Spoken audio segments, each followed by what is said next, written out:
Welcome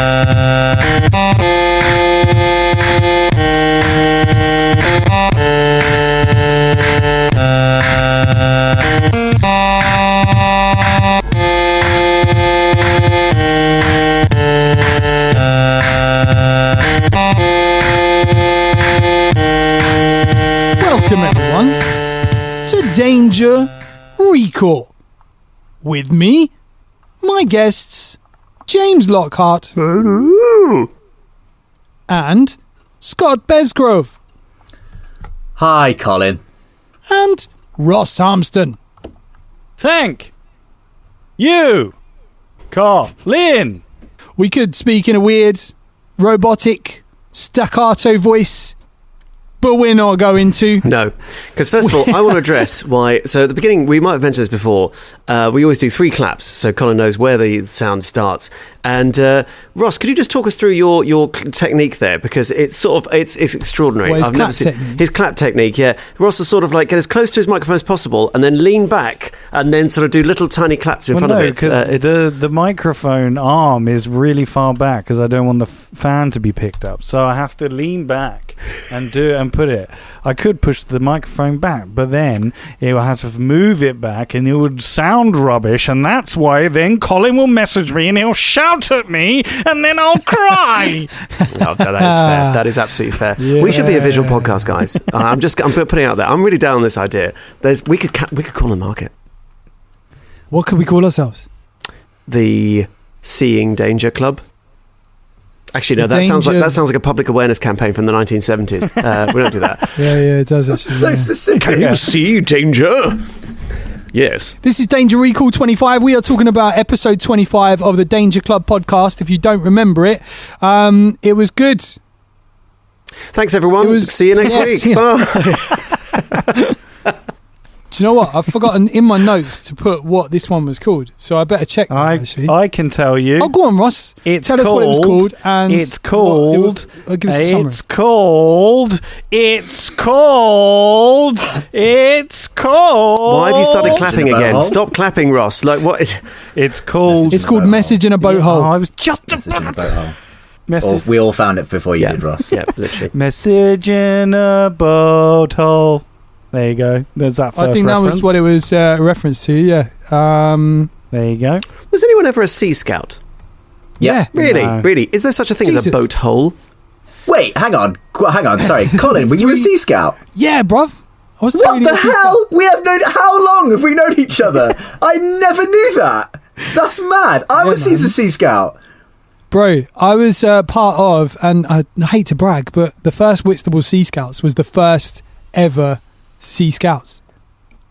That is such a claim. Do you know who I was a part of? Who? The 15th Long Eaton. Do you know where Long Eaton is? Where is It's it? in Nottingham and Derby. Do you know where Nottingham and Derby is? Nowhere fucking near the sea, mate. I was going to say, like, you come from a landlocked county, pretty much. I mean, what's going on there? We had a canal.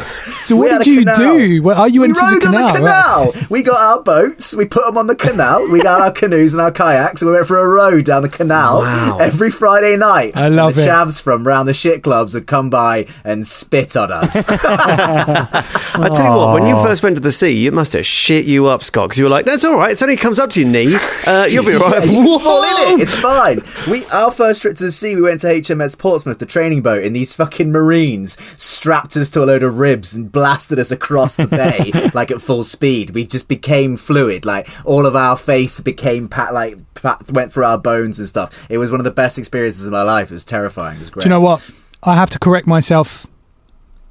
I was part of the first Whitstable Sea Cadets, which is the first ever. Hold on. You're going to say next you were never even spat on by chavs. Hold on. I was part of the first Whitstable Sea Cadets, right? That was the first ever Sea Cadets in the world.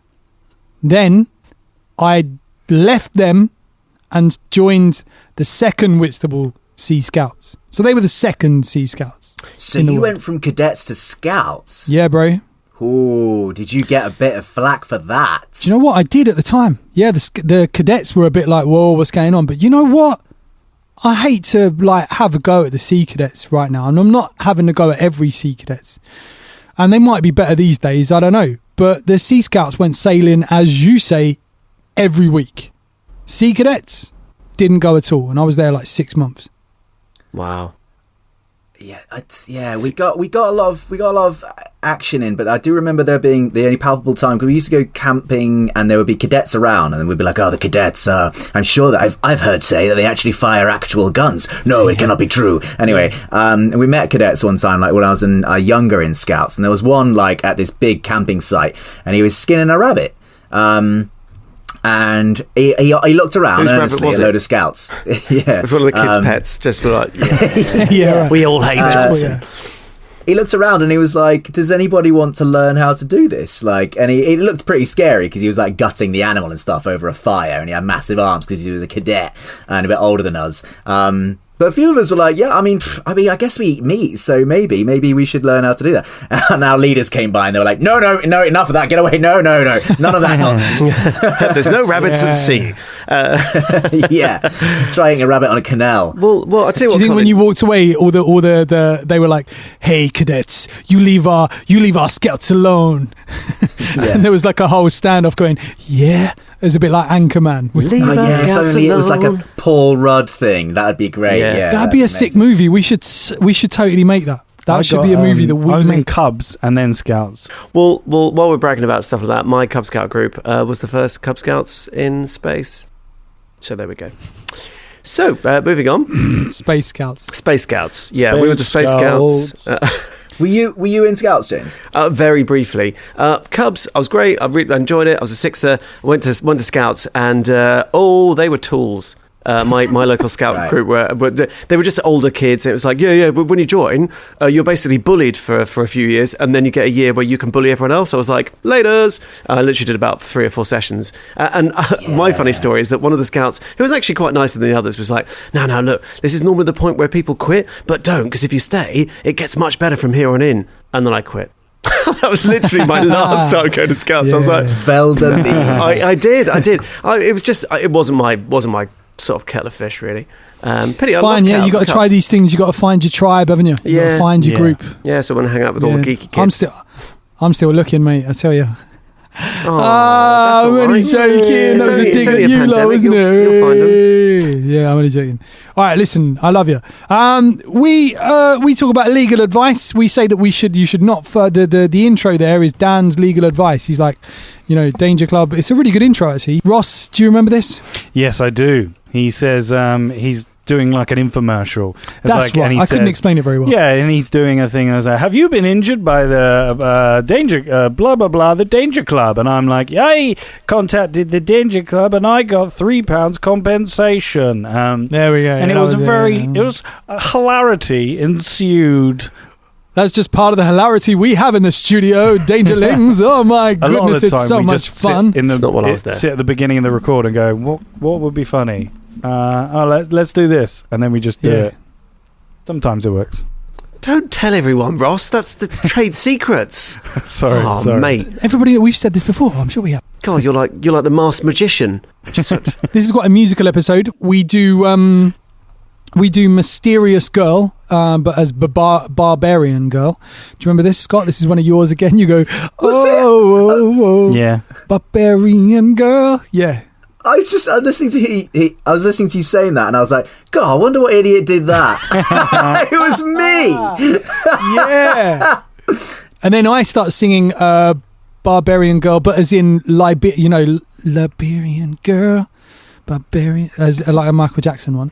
Did I in this episode also do my really shit fact about Peter Andre eating too many bananas? Yes, we're going to come to that. So The only thing I do about Peter Andre, whenever his name comes up, I whack that fact out as much as Oh possible. yeah. I've actually been present at parties where you've whacked that fact out about like Peter Andre comes over and you're like, do you know about Peter Andre? He's going to say about bananas. He eats so many bananas.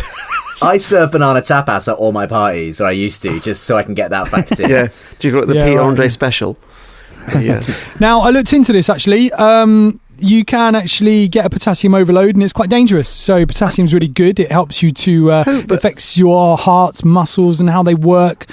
If you have too much, your heart can beat irregularly, which in a worst case scenario can give you a heart attack. Yeah, but Cole, who would do such a thing? Peter It's like you fucking don't Andre. believe me, Colin. It's like you fact-checked me. It's like you don't trust my facts, okay? No, I knew that it was true. I just wanted to do a deep dive in it. That's all. It is crazy though, because I mean, he must have eaten so many bananas, like, and 40 also bananas. the sugar, because they're really high in sugar and they're really good for you. Big up bananas, I love them, my favourite fruit. But Sweetest bananas. sweetest bananas, but you know, holy moly, that's must have been a lot of bananas. Yeah. How many, Scott? I think it was something like 40. I'm getting less sure It now. is, it's I have to 40, repeat yeah, the it's facts 40. so many times. I didn't check this, but you said in the podcast that it was 40. Ross, you say you're going to go to Australia next year, and you weren't able to because of last year and what happened. So you're a liar. Yeah, I know. Yeah. Have Didn't they go. dropped You're a the charges liar. yet, Ross? And I'm joking. Oh, Jesus. How sad do you feel that you couldn't go? I mean, in all honesty, it would have been more awkward going now, but yeah. I mean, it's fine. I'll probably go there again sometime. Maybe. They're go not there going to let again. you back. Yeah, Let's- they will. I'll just show them my pocket meat and they'll be fine with You're it. sneaking in some bananas. Yeah. Overload them with potassium and then they'll be... Just go in the airport, buzzing on potassium, and then just sort of stagger your way through. yeah. So look, there's a locked door on the deck. We find we're still doing the whole hearing and repeating thing, which is still funny. I mean, it is funny. It's listening back to it is really funny. As a player, I was like, for fuck's sake. But it was actually hilarious. No, it was fun at the time as well. Drum wants to reference Scooby-Doo quite a lot, but we don't get it. Do you remember this? He starts going, so one of you's got orange hair and one of you's got like a green skirt on or something like that. And he does this whole bit and we're all just kind of staring at him around the table. And he goes, Scooby-Doo! We're dressed like Scooby-Doo. I'm trying referencing Scooby-Doo. And we're all like, oh. And it's actually a really good reference, but it just takes too long for us to get it. It is, and he sort of phrased it oddly as well, and it was all just a bit sort of drummified. It was like, you've taken a very famous cartoon, and I don't know what you're talking about. It's like, yeah. It was really funny in the studio. I remember that we all going, oh yeah, that was good. Well done. You put a lot of work into that. He did. Yeah. That was the last reference that Drum ever made. Yeah. Yeah. Ross then is eating like in person and he just pretends that it's Fulton, eating pocket meat. Yeah. You kind of do this a couple of times, don't you? Yeah, I mean, that's how you got to get away with it. You just make your character do it. It's a character choice to eat. And also, I don't even remember what I was eating at that time. But yeah, I don't do it anymore though, because, I mean, it was good. It was professional funny. now. At yeah. least you try to cover it up. I remember the time where Drum opened a can into the mic. That's in this episode yeah. or the next episode. I'm not which one. Yeah. Not sure which one. But yeah, he does that. Yeah. It's this episode, yeah. It's like, I'm having a drink. It's like, He goes... We'll get to that. We'll get to that. Anyway, Caragor kicks a table just to see if this dude is alive in this place. And we think if we go on deck, then Lily will leave us alone. But we sort of go into this place that there's a dead body sitting at the table. And we get the diary that's in front of this bloke that's dead. Reads that the entries are like 50 years ago. But it's a bit weird because the bodies are not decomposed as much as 50 years. So there's like a trick to the time in this, and we haven't got Dan here to explain it. So hopefully we'll get him in the next episode. tweet us time. But then, yeah, right. The note says that that she didn't have her rights, and her body's probably down below. And we kind of worked that out, that it's probably down below in the water somewhere. We get a key. We find a little key, and we think that must be for the locked door or the capstan maybe. So Shania decides to jump into the water, and as we get on deck, Lily starts walking towards us again, and we're all like, oh my goodness. It's really good, isn't it? That imagery of her crossing the decks at us and the screaming and stuff. I love that imagery on these episodes. Yeah. They're so good. It was very vivid. Yeah. Really nice listening back to that. We have a Sweet Christmas reference. Anyone know where that's from? Luke Cage. Luke Cage. Yes, it is. Well done. You also forgot that Shania jumps in as aspect of the otter. Yes. Yes. She jumps in as an otter and then can't see, so then just comes back up again. Yes. And then there's this weird thing where basically I think Shania and because some people were in the sort of hatch, and then some of us are in the in the office thing, in the like with the captain or whatever he is, and Yeah. we're like flittering between both of us, aren't we? Well, because Lily starts walking towards us, we decide to sort of like, Caragor decides to run away. He's like, Yeah. forget this, I'm not going to get caught by a ghost. And then Fulton is on the deck and he sort of pushes M back into the room and shuts the door. Just before that, when Shania jumps in to the water, Drum says, and it sounds like this, and opens a can of Carlsberg. Knowing full well that I'm going to put a sound effect in there as well. Anyway, like it's going to be an amazing splash. It's going to sound great. It's going to be in like 3D sound. It's almost like Drum cared more about opening a can of Carlsberg than he did about the fidelity of the episode. No. Anyway, so Caragor runs with, that we all get into the rooms and stuff like that. Shania swims to the chain, finds out the Lily's down there, and can't get Lily off. She's sort of caught in the chains and stuff. She's chained to the actual anchor, isn't she? Yeah. Chains do keep us together, apparently. Yeah. They do. Yeah. Thank you, Fleetwood Mac, for letting us know that. I remember you saying you'd never break the chain. So you're saying that Shania jumped into the water without really a plan. I'm glad she does that this episode and not in any successive episodes. Yeah. I think Shania definitely learned her lesson this episode, not to just plunge head first with an Into the ill-conceived water sort of notion on a ghost ship. Yeah. It's okay though. Fulton, I've got in my notes here that you would do a dancing thing.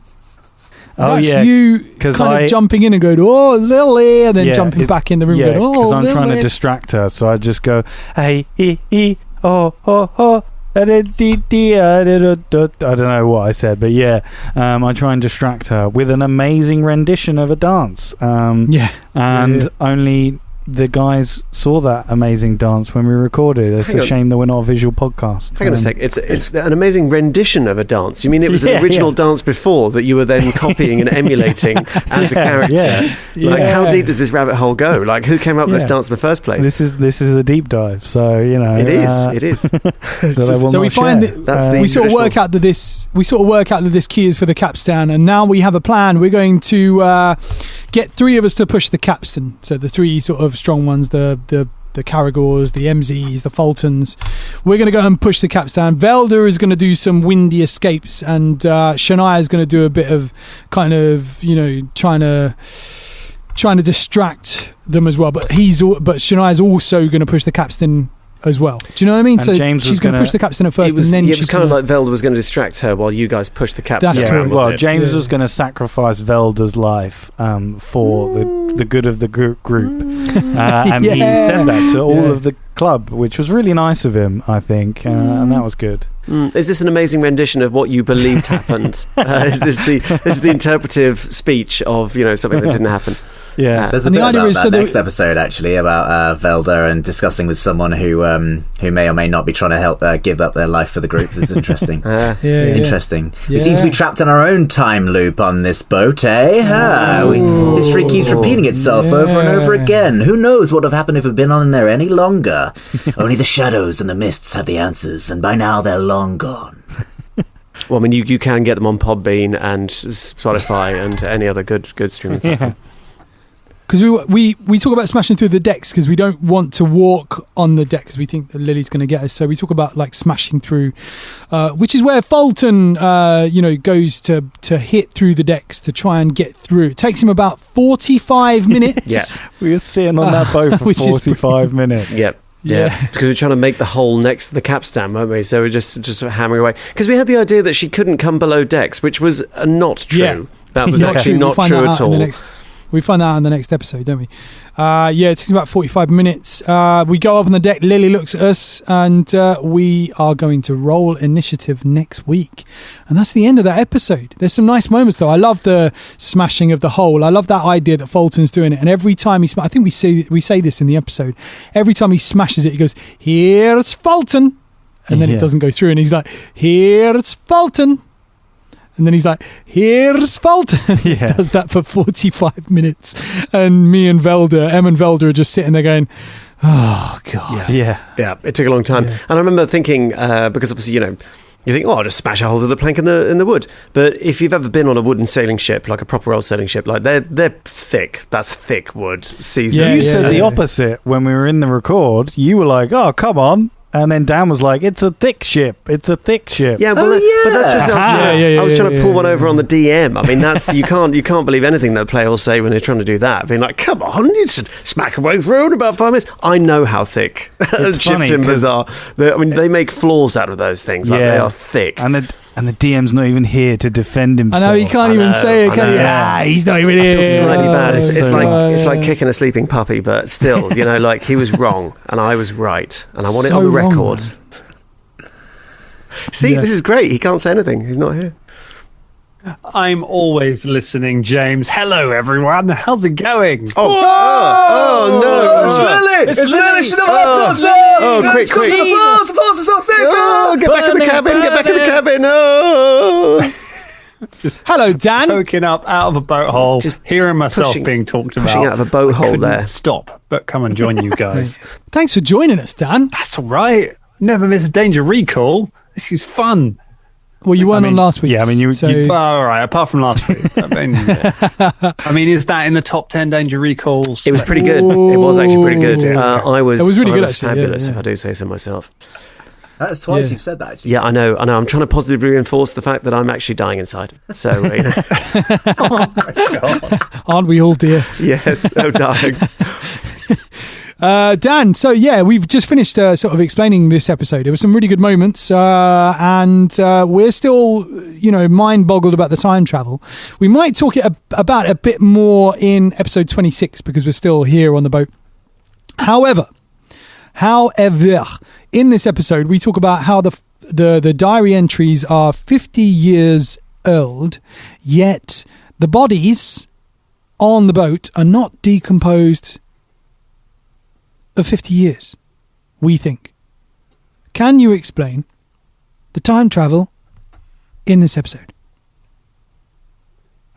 Right, okay. So having said we're going to do that on the next episode, you now actually would like me to do it now? Well, yeah, why not? Let's do it now. And we'll... I want to say, just before Dan does, now, I think I've mentioned it before, but one of my pet dislikes is time travel, or things to do with time travel, because it leads to such sloppy writing and, the character's dead. No, they're not, because we've reversed time. And you're like, get out of town. Yeah. But I was really captivated by the story, actually. It really did grab my imagination. I think Dan, you painted the picture very well, and the world and things like that. So I really want to hear your explanation, and it better be good. Thank you. I'm very glad to give you listeners a background on this. I've been at work recently. I've just been doing a show, and Colin was like, "Oh, just drop in and just listen in for the last bit of Danger Recall." And so I have walked in. I'm not entirely sure which episode we're talking about. I assume it's one of the ones on the boat. That's correct. Yeah, it's the one with the time travel. Go. Episode 25 we're on. Episode 25. Yeah. Classic episode that I've definitely listened to in 2018. So let's talk about the time travel. No, I can tell you a little bit about the Biston Bear we are talking about here. The Biston Bear was a ship that sailed that section of the Runtash River. I can't remember the name of the captain, but there was they took on a crew member called Lily Fenn. She was a local bandit who had given up her life of crime and wanted to go straight, basically wanted to start working on the docks. Very similar to how Fulton Legg had tried to back in Ilsurian, but he got killed before he got a chance to. She had done it. She had got her new job, and she had become best friends with Meg, who was the captain's daughter. On this ship, and got on very well. Meg was the only person who liked Lily. There was everyone else disliked her. They thought, once a bandit, always a bandit. We don't trust her. She's up to something. When she was hanging out with Meg, they thought something weird was going on with Meg. They thought she was trying to kidnap her or something. Did not like her one little bit. Were looking for any excuse for something to stop them. All of this came to a head one day when Meg went missing. What happened was that Meg had been playing down in the bottom of the boat. While it was there, the boat had shifted, a box had fallen and had landed on Meg and trapped her under the water. Lily had tried to help her, couldn't lift it on her own, and had run to try and get help from the rest of the gang, from the rest of the crew, who are already looking for Meg. Upon finding her, they seize her, thinking that she has kidnapped Meg. Don't give her a chance to speak. Break her jaw before she can talk. That's why she couldn't speak when you met her as a ghost, and basically lock her away for long enough for Meg to sadly drown. And they don't find the body of Meg, assuming that that she has killed Meg, because they find a doll on her person which Meg had given her. They tie her to the anchor, they throw her off the boat, and they leave her. The captain gives orders. He locks the capstan. He gives orders for nobody to let her up, to leave her at the bottom of the river to drown. And they make anchor there for the night. That night, having drowned, Lily comes back as a ghost. She stalks the crew one by one through the night, chasing them around the boat to the various places where you found them, until finally she comes after the captain, where she kills the captain in his cabin. In the process of it, a lantern is knocked over, the boat catches fire, and the fire nearly guts the boat. However, most of the boat does survive because it is raining at the time. The boat is later picked up, taken back to Ilsurian, fixed up, sold again, and eventually ends up in the possession of Captain Murgatroyd. I tell you what, right? That might be a good place to pause it, and then we'll do the rest of this next week when we talk about the end of the boat time travel, because that's really good. That's given us the story of what's happening, which we find out at the end of the next episode as well, very briefly, when Lily actually talks to us. Spoilers. But you're listening to Danger Recall, so there's spoilers all over the place. So yeah, is that all right, Dan? I think that's really good, actually, to sort of end it there. So remember where you were. I will remember where. I'm surprised to remember any of that. Top of my head. That was really good, mate. Yeah, that was really cool. Thank you. I'm glad you joined. I don't know about anyone else. Yeah, man. I was taking it all over again. Of course. Fresh from the boat hole.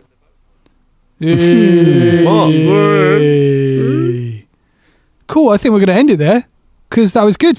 We've done the episode. I enjoyed it. They enjoyed it. We hope you enjoyed it. So this has been Danger Recall episode 25. Thank you so much to my guests, Ross Harmston. Thank you. Scott Wilson Beltsgrove. Farewell, and lest we meet on a misty moor, then nay, I will then have my vengeance, for it shall be upon that which I have sworn an oath. James to the Lockhart. Farewell. And for the last 10 minutes, I was going to read out Danger Club because that's your name on the Zoom. Dan Thompson, thank you so much for joining us, Dan. Oh, it feels like that's my name sometimes, doesn't it? Right, I'll get back in my boat hole. Thank you, everyone. Thank you so much. Get on the Discord, get on the Twitter, get on the Facebook community page. Tell us what's going on. We love you, Dangerlings. Bye. Bye.